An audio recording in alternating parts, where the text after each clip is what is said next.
तो अभी हम करेंगे इसके questions dual nature of matter के। तो देखिए क्या होता है।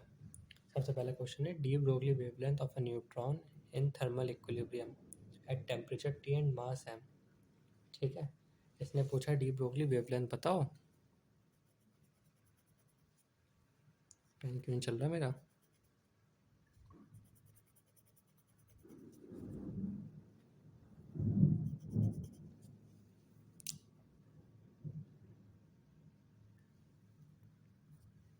चल गया गाइस, चल गया। डी ब्रोगली वेवलेंथ बताओ आप। ठीक, अगर टेम्परेचर टी है और मास एम है, इसका हमने एक रिलेशन पढ़ा था, आपको याद हो तो।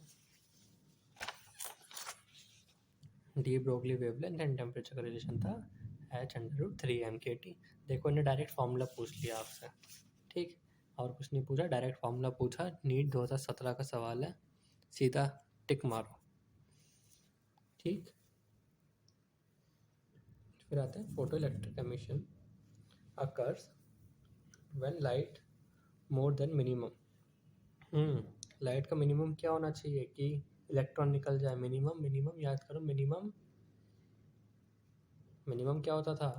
लाइट को क्या होना चाहिए? सुटेबल या मिनिमम? याद करो।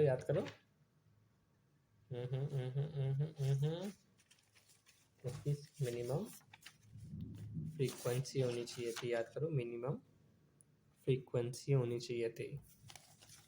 ठीक, नीट 2021 का सवाल है, मिनिमम फ्रीक्वेंसी।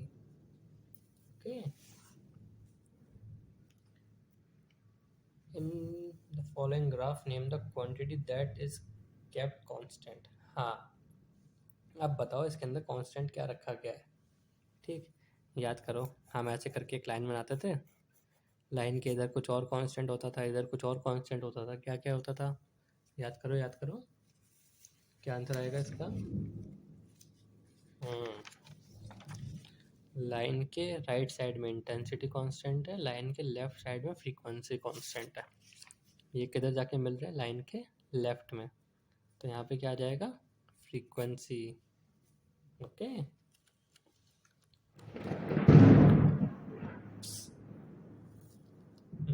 अब आएगा in the following graph which of the following curve have same intensity. Intensity किस साइड होती है? इंटेंसिटी कॉमन होती है राइट साइड में। तो यहाँ पे राइट साइड में कौन दो मीट कर रहे हैं? ए और बी मीट कर रहे हैं आपस में।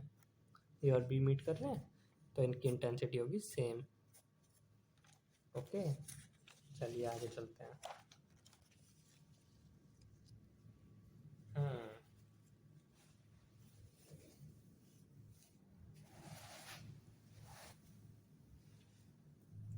ये पूछ रहा है the maximum kinetic energy of photo electron. Kinetic energy उसने दी है हमें 3 eV। ठीक, और हमसे पूछा है V0 निकालने के लिए। ठीक, तो याद करो हमने एक रिलेशन पढ़ा था, EV0 equals to kinetic energy equals to h nu minus nu not. ये पढ़ा था हमने। अब ये बात कर रहा है इन दोनों की, तो इन दोनों को निकाल लो। लिख लो EV0 इक्वल्स टू 3 eV। ई से ई काट दो, V0 कितना आएगा? 3 वोल्ट। आ गया आपका आंसर। V0 कितना आएगा? 3 वोल्ट। ठीक है, तो ऐसे करके आंसर निकाल लेना है। अब ये नीट में हमारे सवाल थे। अब ये 2 सवाल ना स्पेशल है। स्पेशल क्यों है? ठीक है, पहले मैं सॉल्व करूँगा फिर बताऊँगा। A metal is struck by beam of photon of frequency 4 into 10 की पावर 14। नॉर्मल फ्रीक्वेंसी कितनी दे रखी है? 4 into 10 raised to power 14 hertz and threshold frequency 1 into 10 की पावर 14 हर्ट्ज। V0 है 1 into 10 raised to 14 hertz. Find its kinetic energy. Kinetic energy में हम क्या लिखते थे? h nu minus nu not. यार हाँ, न्यू माइनस न्यू नॉट। ठीक, तो जो काइनेटिक एनर्जी आएगी वो h ये गिर क्यों रहा है इतना? भूकंप आ रहा है क्या? न्यू कितना है? 4 × 10⁻14 माइनस ये कितना है? New not 1 1 × 10⁻14। ठीक। h 4 - 1 3 × 10⁻14 आपस में मल्टीप्लाई करोगे आपका आंसर आ जाएगा।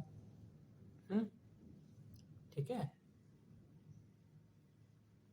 अरे आपको प्लैंक्स कांस्टेंट की वैल्यू तो पता है ना, जो h होता है ना प्लैंक्स कांस्टेंट, ये जो h होता है इसकी वैल्यू होती है 6.6 × 10⁻−34। ठीक है, आप लिख लेना, ये प्लैंक्स कांस्टेंट की वैल्यू होती है। अब calculate energy of light of wavelength 45 nanometre. Energy निकालनी है, वेवलेंथ दे रखी है 45 नैनोमीटर। तो हमें निकालना क्या है? Energy.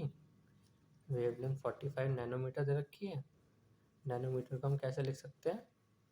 45 × 10⁻−9 metres. 45 × 10⁻−9 metre. Nanometre 10⁻−9 metre होता है। ओके। और एनर्जी निकालनी है, तो एनर्जी का फॉर्मूला होता है hc/लैम्डा। क्योंकि इसमें वेवलेंथ है ना, तो लैम्डा आएगा। h की वैल्यू हमें पता है, हमने अभी लिखी है ऊपर 6.634 × 10⁻34। तो 6.6 × 10⁻−34। स्पीड ऑफ लाइट कितनी होती है? स्पीड ऑफ लाइट होती है 3 × 10⁸ 8। 3 × 10⁸8 8। ठीक।